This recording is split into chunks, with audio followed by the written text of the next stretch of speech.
How to change lowercase to uppercase in Google Sheets. So in this video we are going to learn about. So at the end, if you like this video, hit the like button, subscribe my channel, and don't forget comments below. So let me start with the video. Okay guys, so here we have some sample text here in Google Sheets. So I'm going to show you two way that you can use uppercase. So first example, I will show you how you can make all text upper. Okay, so start with the equal sign and type the upper, which is formula. Just select that formula. Now select the cell where we have text. Now close that bracket and just click. You can see all text has been connoted in uppercase. Okay, so if you want to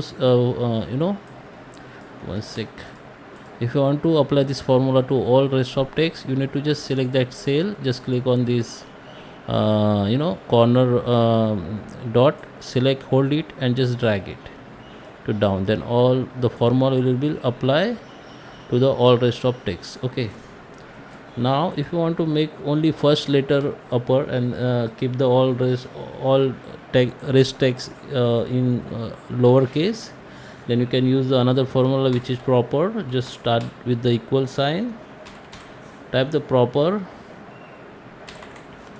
select that formula. Now select the cell which you want to apply, then close the bracket. You can see now the first letter we have uppercase and rest of we have the lowercase. Now if you want to apply this formula rest of list, just select that corner and just drag it, then you can see all the formula has been applied. So I hope you like this video. Please subscribe me. Thank you for watching.